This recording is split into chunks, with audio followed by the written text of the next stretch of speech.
Yo mga kalabog, today magluluto tayo ng fresh lumpia. Dahil nag-request na naman si Mrs. Lutuin na natin ngayon. Pero yung fresh lumpia natin may kasamang giniling ng baka. Tsaka shrimp. Hindi lang siya yung fresh lumpia talaga na puro gulay. Eto may kasamang karne. Lutuin na natin.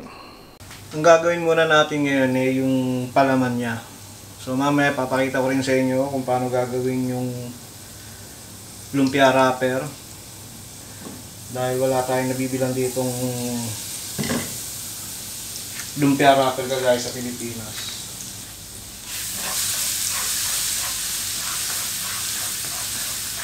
Sunod natin yung sibuyas.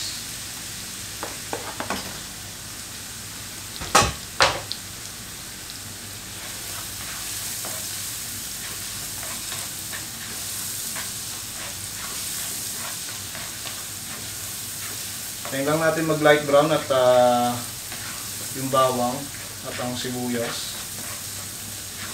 Pwede natin lagyan ng ground beef. Kalahati lang dahil masyado na marami.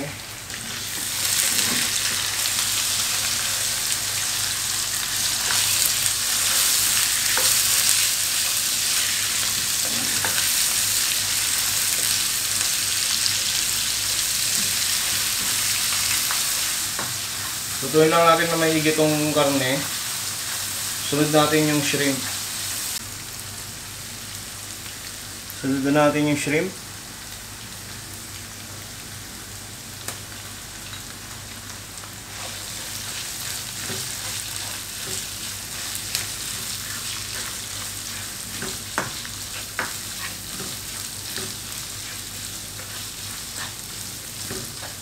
Maglalagay rin tayo rito ng shrimp cube para manuot ang lasa.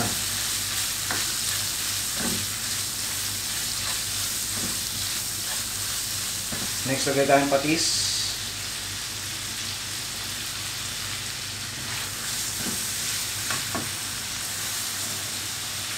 Black pepper.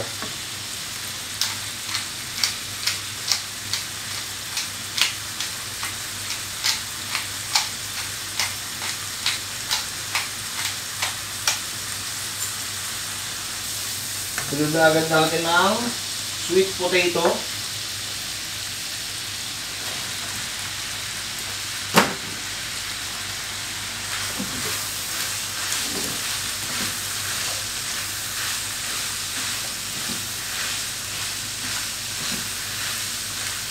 Hintayin lang natin na palambutin ito ng konti.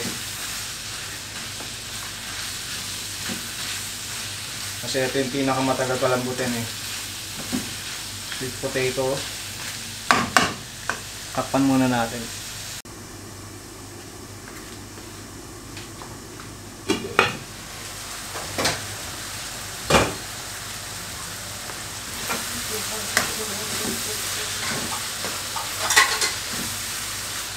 Next na natin ang singkamas.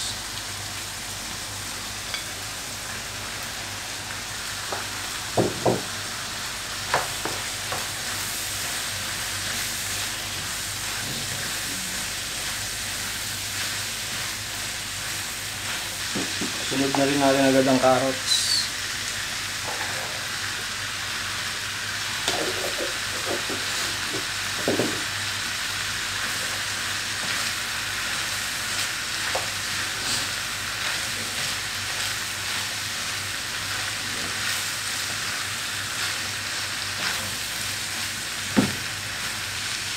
Papangulit natin. Kahit mga 3 minutes lang.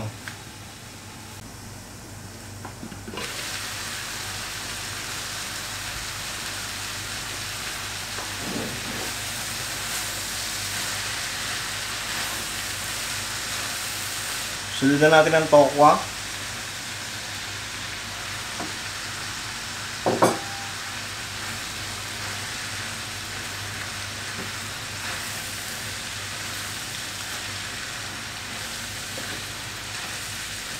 Repolyo.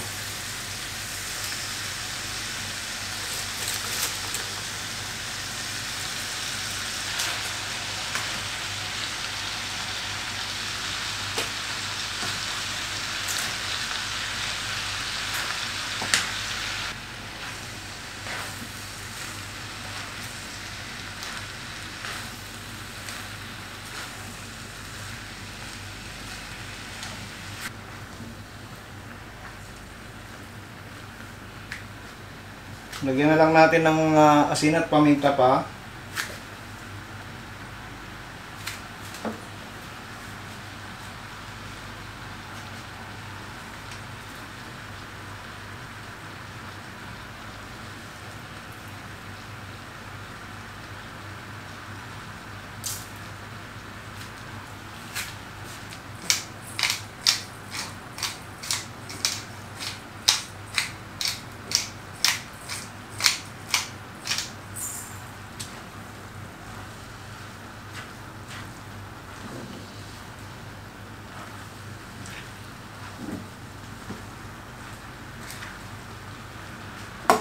Okay na tong palaman natin. Set aside muna natin at gagawa na tayo ng lumpia wrapper.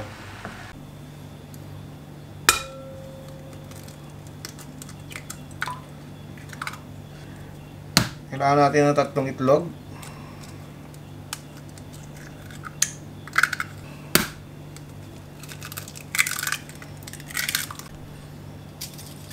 Batiin natin.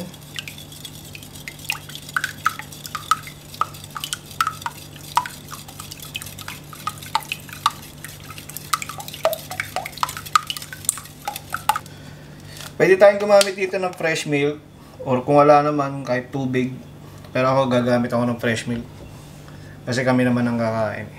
So wala akong sukatan. Ito may nakita akong sukatan ng takalan ng bigas. 3/4 cup ng fresh milk ang kailangan natin.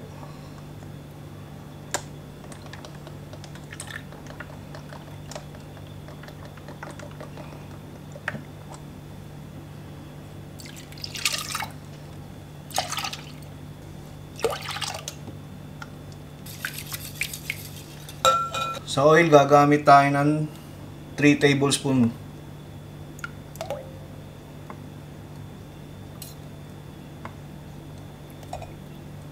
Mix lang ulit natin.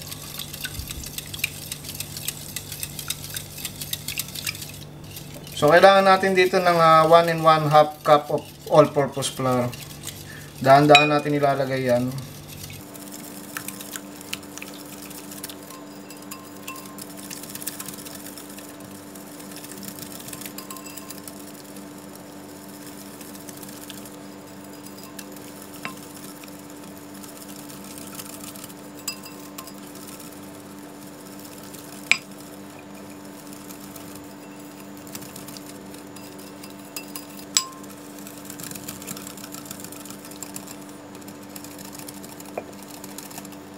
Lalagay din tayo ng salt.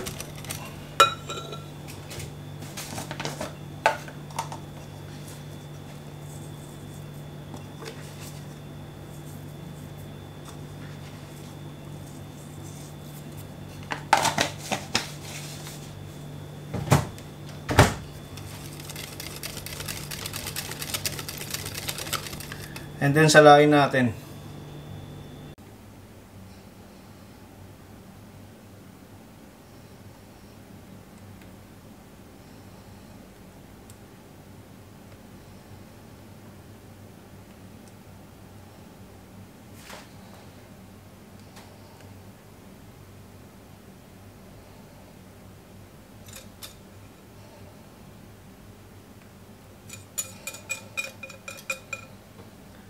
Gawa na ang ating lumpia wrapper.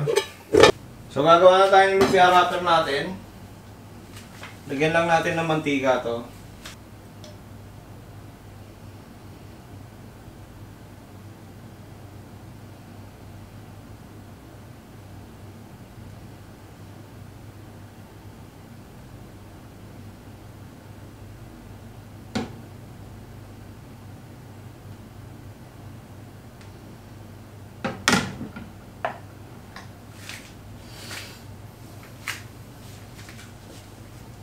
Tayo natin matuyo.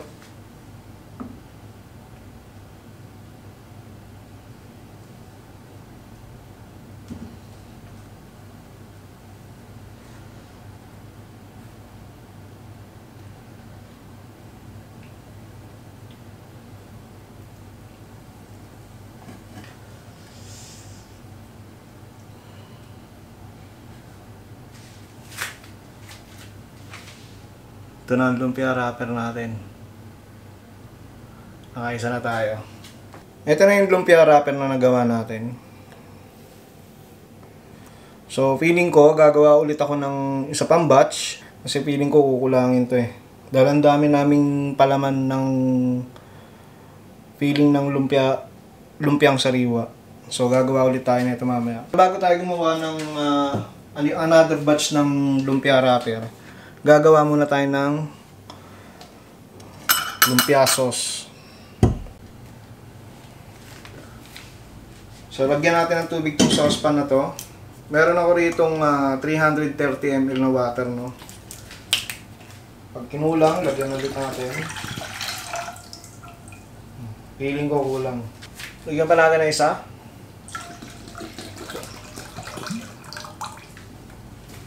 Tayo natin kumulo. Saka natin ilagay yung brown sugar. So, okay na to. Lagyan natin yung 3/4 cup ng brown sugar.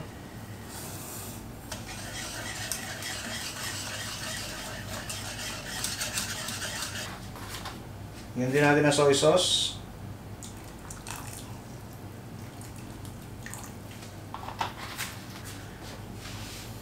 At garlic.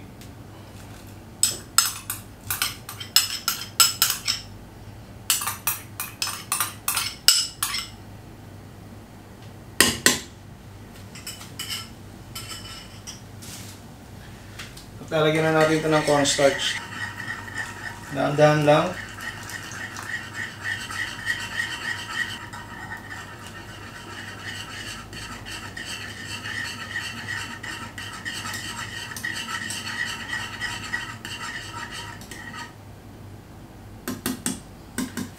Okay na yan.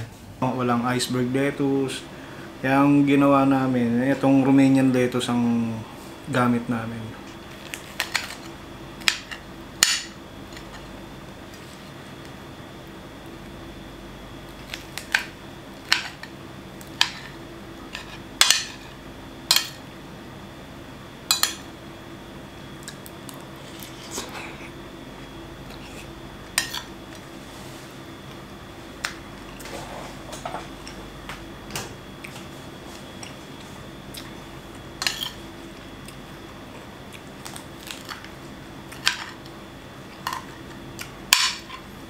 Panalo.